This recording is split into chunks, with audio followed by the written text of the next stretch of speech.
Good evening. Good evening. Okay, சொல்லுங்களேன். ஹரிஷ் கிட்ட என்ன மாதிரியான சேஞ்சஸ் வேணும் அப்படின்னு சொல்லிட்டு கேட்டாங்க. அவள்கிட்ட இருக்கிற பயம் போகணும், ஃபர்ஸ்ட் அவளோட கான்சென்ட்ரேஷன் இம்ப்ரூவ் ஆகணும். இந்த ரெண்டு விஷயங்கள் தான் மெயினா நான் அவள்கிட்ட எதிர்பார்த்தது. எவ்வளவு நாளுக்கு அப்புறம் பாத்தீங்க கிளாஸ்? எனக்கு 2 வீக்ஸ் அந்த ஃபர்ஸ்ட் கிளாஸ் அட்டெண்ட் பண்ணாங்க. அதுக்கப்புறம் இந்த செகண்ட் வீக் போயிட்டு வந்ததுக்கு அப்புறமாவே பாத்தீங்கன்னா அந்த சேஞ்சஸ் என்ன சேஞ்ச் முதல்ல பாத்தீங்க? ஸ்ரீமதி வந்து முதல்ல கான்ஃபிடென்ட் லெவல் ரொம்ப கம்மியா இருப்பா. ஓகே, பயப்படுவா, எதை எடுத்தாலும் ரொம்ப பயப்படுவா.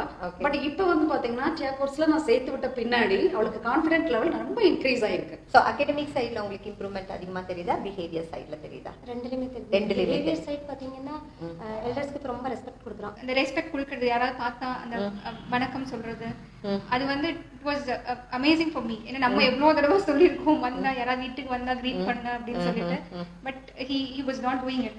ஆனா அதே கிளாஸ் போயிட்டு வந்ததுக்கு அப்புறம் பாத்தீங்கன்னா he was doing it. So that was surprising for me. Okay okay okay. வேற என்ன வித்தியாசம் நீங்க பாத்தீங்க? மெயின் இம்பார்ட்டன்ட் என்னன்னு கேட்டீங்கன்னா மெமரி லெவல் நல்லா இம்ப்ரூவ் ஆயிருக்கு. சோ மெமரியில நல்ல டிஃபரன்ஸ் உங்களுக்கு தெரியுது. புரிஞ்சுக்கிறதுல அண்டர்ஸ்டாண்டிங்ல ஸ்டார்டிங்ல வாங்குற மார்க்ஸ்க்கும் இப்போ வாங்குற மார்க்ஸும் நல்ல டிஃபரன்ஸ் இருக்கு. சரி, ஸ்டார்டிங்ல அவுட் ஆஃப் 100க்கு எவ்வளவு இருந்திருக்கு? ஃபர்ஸ்ட் வந்து நார்மலா இருப்பா மேம், ஒரு 60 50 இந்த ரேஞ்சில தான் மார்க்ஸ் எடுப்பா. பட் இப்போ வந்து 80க்கு மேல தான் எல்லாமே 90 80 அந்த மாதிரி நல்ல மார்க்ஸ் எடுக்கிறா. Very good. சோ ஹரிஷ் நீங்க கிளாஸ்ல போடுறதுக்கு காரணமா இருந்த விஷயம் என்ன?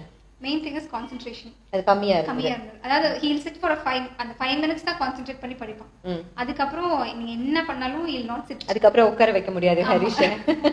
பட் அது கிளாஸுக்கு அப்புறமா உட்கார்ந்து படிக்க ஆரம்பிச்சான். ஹேண்ட் ரைட்டிங் எப்படி இருக்கு? ஹேண்ட் ரைட்டிங் இம்ப்ரூவ் ஆயிருக்கு. அவ வந்து ஏதாவது ஒரு ஒர்க் முன்னாடி எல்லாம் வந்து பாத்தீங்கன்னா ஒரு சின்ன சின்ன விஷயங்களுக்கு கூட ரொம்ப அப்செட் ஆயிடுவா.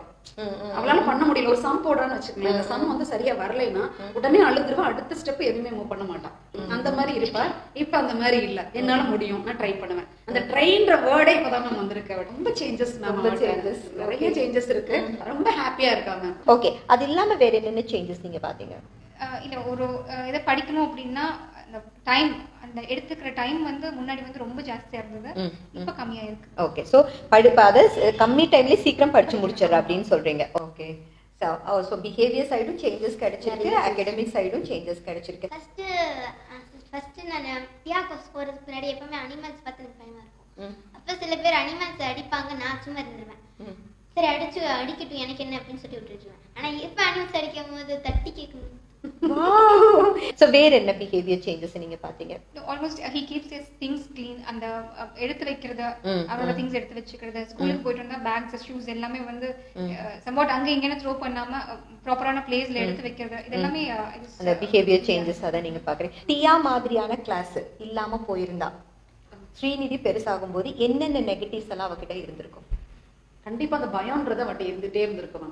எதுக்கெல்லாம் பயப்படுவா? மனப்பான்மைன்றது ஒரு விஷயம் கண்டிப்பா இருந்திருக்கும். இதெல்லாம் ஒரு அட்வைஸ்னால கரெக்ட் பண்ணிருக்க முடியுமா? அட்வைஸ்னு கொடுக்கும்போது அதை வந்து நெக்லெக்ட் பண்றதா அது பண்றாங்க. பட் ஒரு பிராக்டிஸ்ல ஒரு இதுல கொண்டு வரும்போது அது I think works out properly. Okay, so டியா மாதிரியான வகுப்புகள் இந்த சொசைட்டிக்கு தேவையா? கம்பல்சரி. எதுக்காகன்னு சொல்லுங்களேன். தி திங் இஸ் லைக் ஆக்சுவலா ஒவ்வொரு சைல்டுக்கும் நம்ம இம்ப்ரூவ்மெண்ட்ஸ் வேணும்னு நினைக்கிறேன். அதாவது என்னோட பையன் என்னோட குழந்தை வந்து எல்லாத்துலயும் டாப்பா வரணும் அப்படின்னு நினைக்கிற பேரண்ட்ஸ் வந்து first everything they have to put in டியா class. That is what I advice.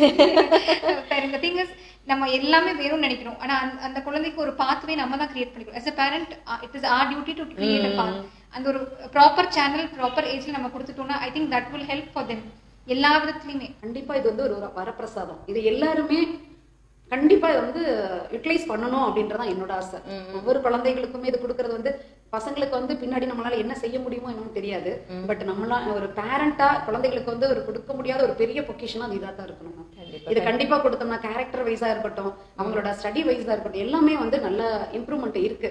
அதை வந்து ஒவ்வொருத்தருமே அனுபவிக்கணும். நான் பெற்ற இன்பம் பெருகை ஒரே வார்த்தையில சொல்லணும்.